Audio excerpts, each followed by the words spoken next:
The classification of matter. So there's a lot of matter. What is matter? Not what's the matter, but what is matter? We define matter as anything that occupies space and has mass. This is a t-shirt that I'm thinking about purchasing. You occupy space, you have mass, you matter. Right? So your body is composed of matter. Your textbook, the stool you're sitting on, the air that you're breathing, these are all examples of matter. Occupies space and has mass. When we talk about a specific kind of matter, we call it a substance. It's sort of a general word. There are compounds and elements and solutions and all other more specific descriptions, but a substance is a single kind of matter. Okay? We find it useful to classify matter, and humans do this with all sorts of things. You can look at motorized vehicles and you can classify them in lots of different ways, right? You could take a bunch of vehicles and you could group them by color, by how many wheels they have, by what kind of fuel they use, by what category of license you need to drive them. There's a lot of different ways. How many doors, right? How much cargo it can hold. Lots of different ways to categorize things. So when we talk about classifying matter, there are different ways we can classify matter. The two most important approaches are we classify matter according to its state, its physical form, and according to its composition. What are the basic components that make up that matter?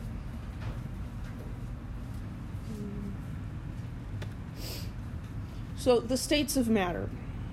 The three most important states of matter are solid, liquid, and gas.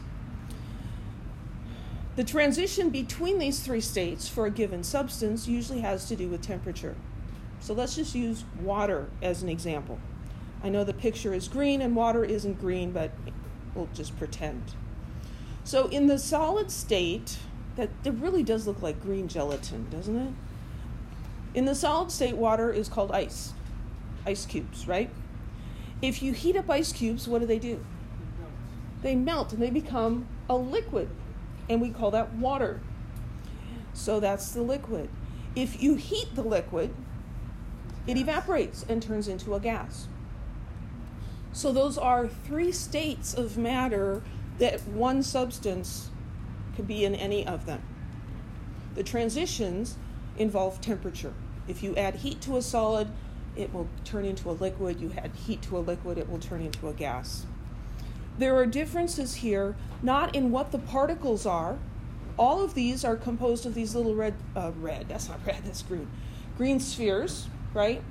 The difference is how those are connected to each other or relative to each other. Are they moving? Are they close together? Are they far apart? So in a solid, the particles are going to be touchingly close, and they're not moving relative to each other.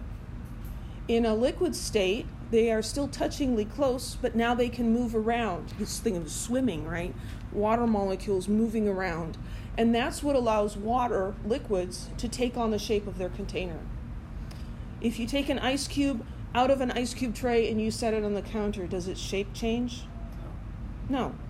As it melts, its shape will change, right? Because liquids will take on the shape of their containers, but solids retain their shape.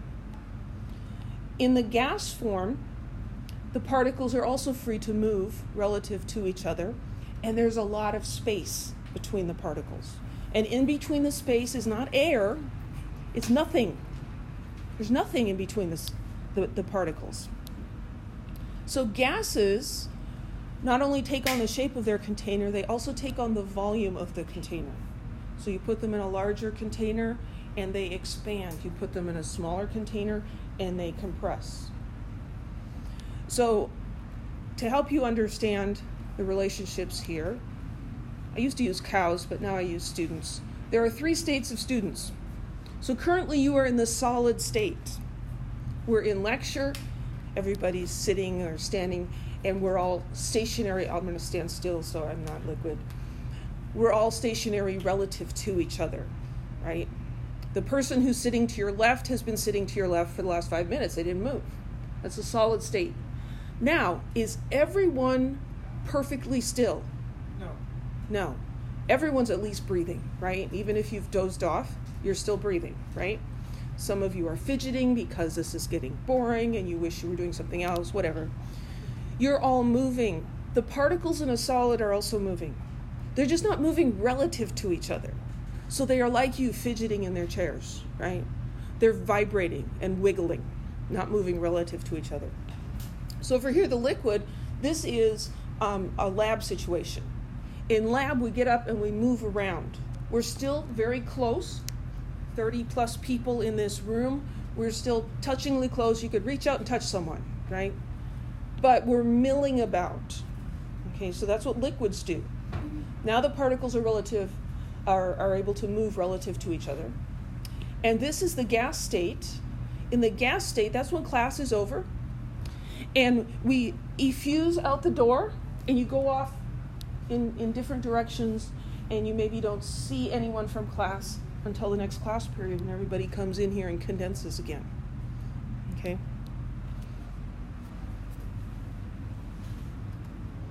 So the next couple slides are just what I said, but written out, so I'll go through them kind of quickly. So solid matter, we've got the atoms or molecules close together, and they are in fixed locations. Particles can vibrate, but they don't move relative to each other. So a solid has a fixed volume and a rigid shape. Fixed volume, rigid shape.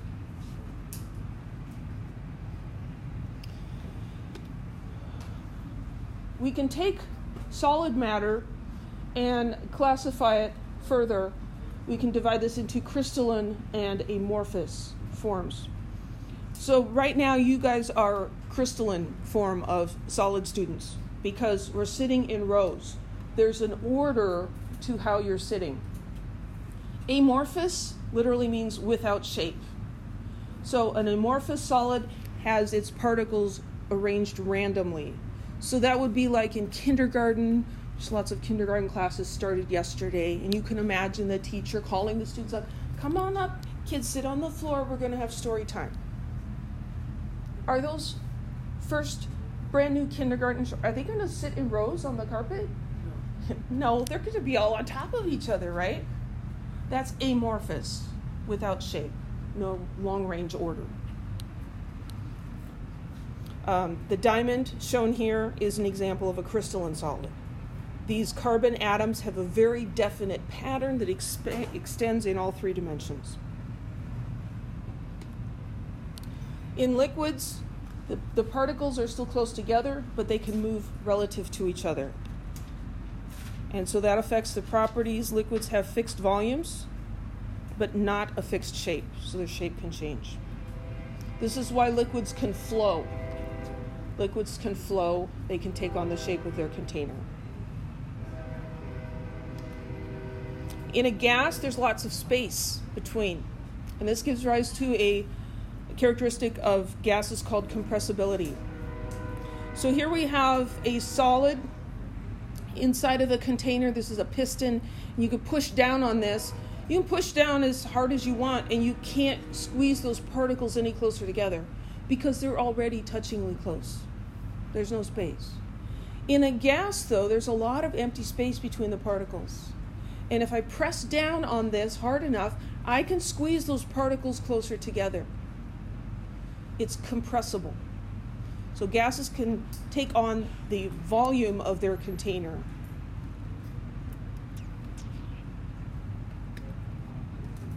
So any questions about those classifications? Classifying according to composition. Again, I'll talk more on this picture slide, and then the words will come. You can have those. They're available. All of the PowerPoint slides are available on Canvas, so don't feel like you have to copy down everything, because you can go print it out later if you want to. So classifying matter according to its composition. So here at the top of this flow chart we have matter, and we can ask ourselves, well, is the composition variable? Can it change? If the answer is yes, what we have is a mixture. So a mixture, like it's used the same way as we use the word in everyday life. It's two or more things mixed together, right? So in a mixture, you can ask yourself, well, is it a uniform mixture? If the uniform is mixed, no. If the mixture is uniform throughout, we call it a homogeneous mixture. So this would be like putting sugar into a cup of tea. And you stir it, and the sugar dissolves. It seems like it disappeared, but if you taste the tea, you know it didn't disappear. It's just thoroughly mixed in the tea. The tea on the very top is just as sweet as the tea on the bottom. The composition of the mixture is the same throughout. But the composition is variable because I could also put another teaspoon of sugar into the tea and stir it up. And now I've got twice as much sugar in the same amount of tea. So the composition is variable, but it's uniform. If the mixture is not uniform, we say it's heterogeneous. So hetero is a prefix that means different. Homo is a prefix that means the same. So homogeneous mixture, the same throughout. Heterogeneous mixture, not the same. Different parts. So an example of this would be wet sand. Or take a glass of water and put half a cup of sand in it and stir it. Does the sand dissolve and mix uniformly? No. Sugar does, but sand doesn't. There is sand that looks a lot like sugar, but it still doesn't dissolve.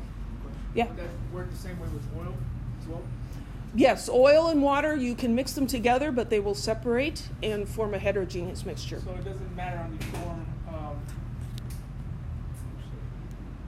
the material, right? Correct. In a mixture, you could have two gases, two solids, two liquids, or any combination. You can even have gases dissolved in solids. Yeah, good question. So when you mix sand and water, you can stir it up, but as soon as you stop stirring, the sand, being more dense, will fall to the bottom and the water's at the top. There's the top part's water, the bottom part is sand. There are two distinguishable parts to the mixture. So that's a heterogeneous mixture. So going back up to matter, is the composition variable? No. If the composition is always the same, it's a pure substance. And pure substances are divided into elements and compounds. And let's just drop down here and look at these pictures. What is similar about this illustration of helium and the illustration of pure water is that in this helium picture, all the particles are the same. They're all these little kind of greenish spheres, right? They're moving around, but they're all the same. Over here, for the water, the individual particles are different than the helium, but all of these particles are the same as each other. There's only one kind of particle. This, though, is a compound because this particle is made of 3 Lego bricks, and those bricks could be taken apart. Over here, this is a single Lego brick. You can't take that apart. So we ask ourselves, can we separate it into simpler substances? Can I break it down into smaller pieces? If the answer is yes, it's a compound. If the answer is no, it's an element. Both of these have fixed composition. In pure water, there's always 1 oxygen atom for every 2 hydrogen atoms. It's always the same composition. That's different than a mixture of sugar and tea, where you could have a little bit of sugar, you could have a lot of sugar, right? So any questions?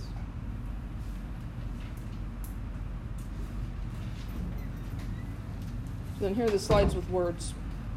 So difference between a pure substance and a mixture. Pure substance has only one component. Its composition is always the same. So you look at the particles. If we were able to zoom in, it'd be so cool if we had a microscope. We could just zoom in and see the molecules. That would make things so much easier, but we can't. But we can imagine zooming in and you see that all the particles are the same as each other. Pure substance. In a mixture, you have at least 2 different kinds of particles. You can go back here real quick. No, can't do that. Do it this way.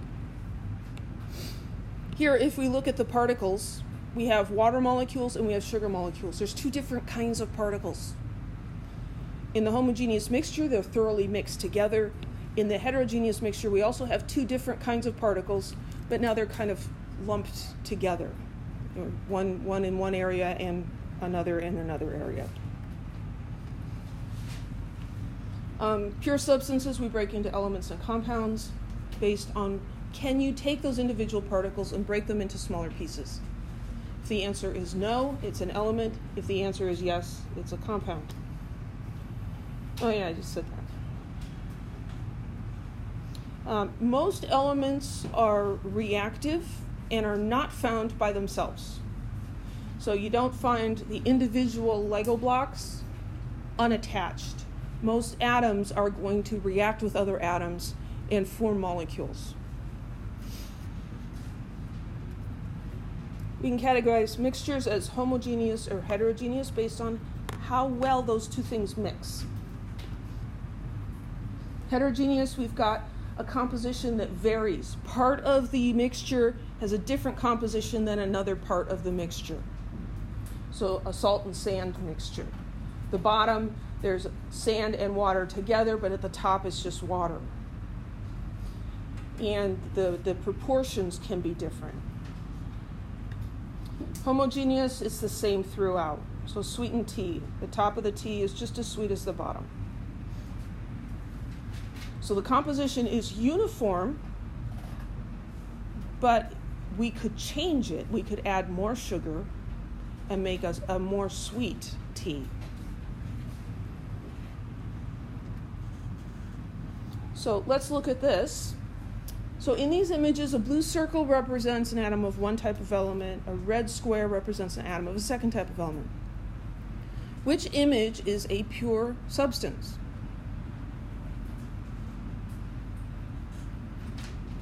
So look at these and come up with an answer.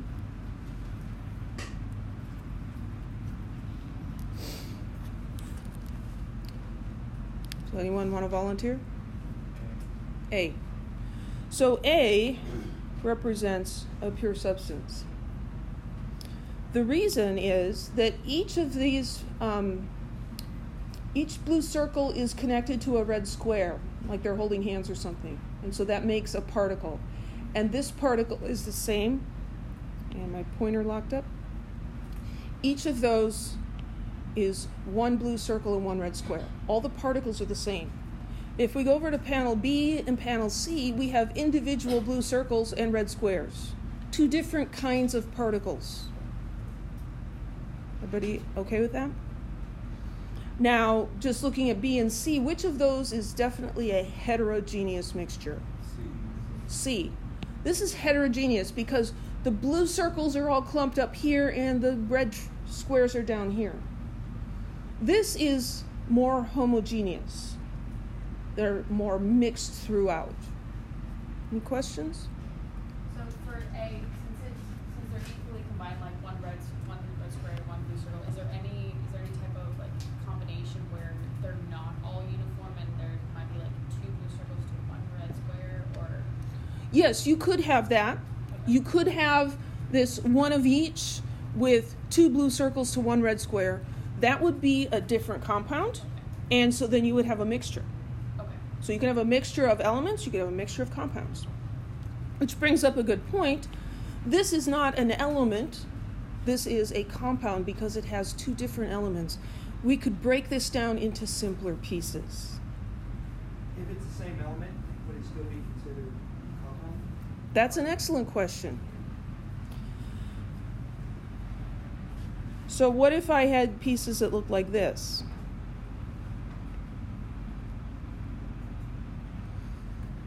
Would that be a compound or an element?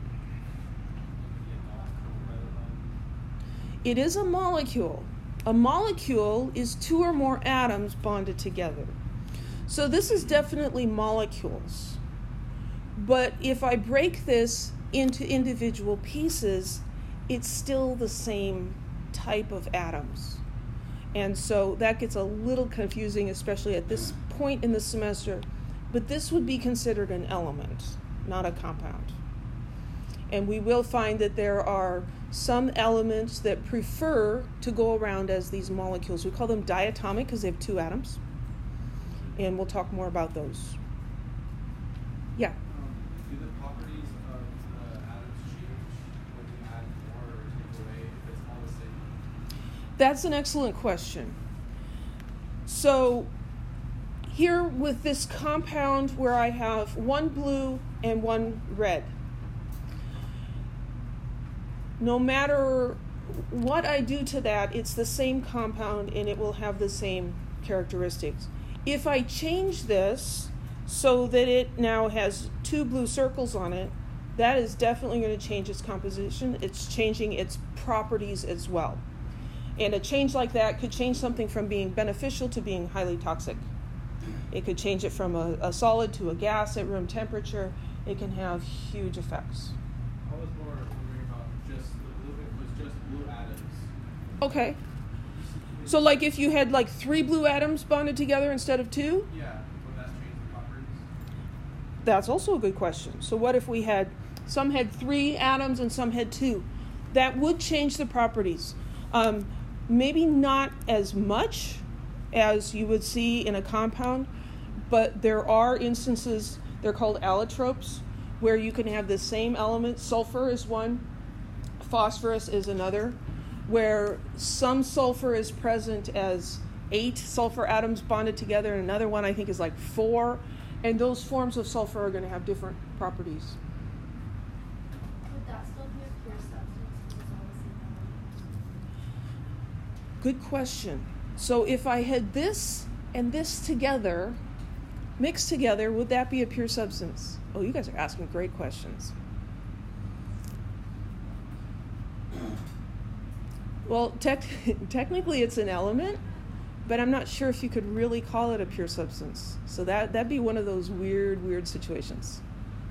Yeah. Any other questions? Good questions. So when we have mixtures, we can separate the components of a mixture. And we do this by identifying properties of the two components that are different. There are lots of different techniques. There's a whole branch of science called separation science, where you've got this mixture, because so many things are present in mixtures. How do you separate? So you've got some water from a lake, and it's contaminated with lots of different things. How do you separate just the water out and leave everything else behind? That's a very useful thing to be able to do.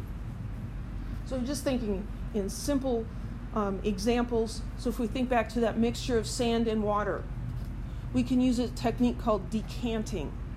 So you take that cup of water with the sand in it, you let the sand settle to the bottom, then you carefully pour the water off the top.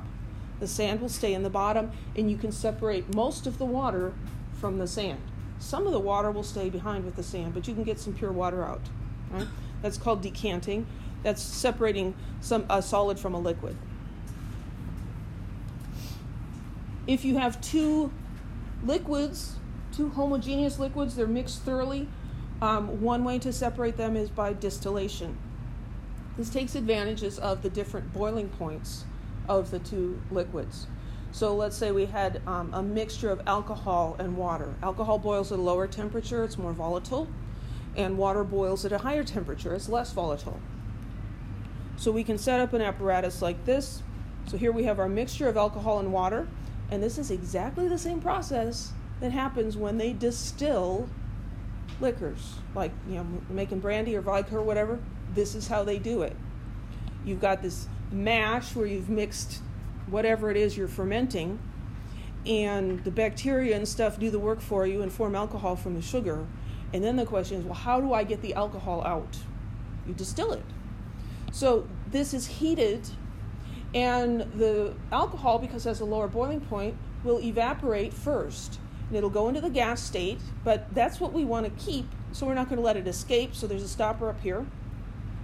And we're going to force it to go through this tube. This tube has an outer container around it. This is called a condenser. And we run cold water through it so that as this alcohol in the gas state runs through this, it gets cold and it condenses back into a liquid. And then it runs down the tube, and we can collect it in another flask at the bottom. You continue doing that, and you're going to get more and more alcohol off, and eventually what you're going to have left here is the water and anything else from that mixture. Now, getting a perfect separation is hard. A mostly separated is a lot easier, but a perfect separation can be pretty challenging. Any questions about distillation? You know, setting up a still to make alcohol yourself is a really, really dangerous thing to do, because alcohol in the gas state is very flammable, and you've got heat here, and you know, if you read stories about the old moonshiners and stuff, a lot of them blew themselves up in the woods. So I don't recommend doing this at home. Another way to separate a mixture of a solid and a liquid, is through filtration. Anybody make coffee this morning? You did filtration. So this is much like making coffee. So here you have the coffee grounds in the hot water, and the water turns brown. That's actually an extraction. And then we want to separate the solid coffee grounds from the liquid coffee. So we pour it through a funnel. The funnel allows us to pour in through the top where the hole is large, and then we put a piece of filter paper in here, like a coffee filter. And that allows the liquid coffee to go through, and it catches the solid coffee grounds. And so we can separate the liquid from the solid. This is also what happens when you make spaghetti and you pour that pot of hot water and spaghetti into a colander bowl with a bunch of holes in it, and the water runs through and the spaghetti stays behind. You wouldn't want to use a funnel like this with filter paper for spaghetti, because it would take a heck of a long time. But you also don't want to use a colander for coffee, because the holes are too large and the coffee grounds will just go straight through. Any questions?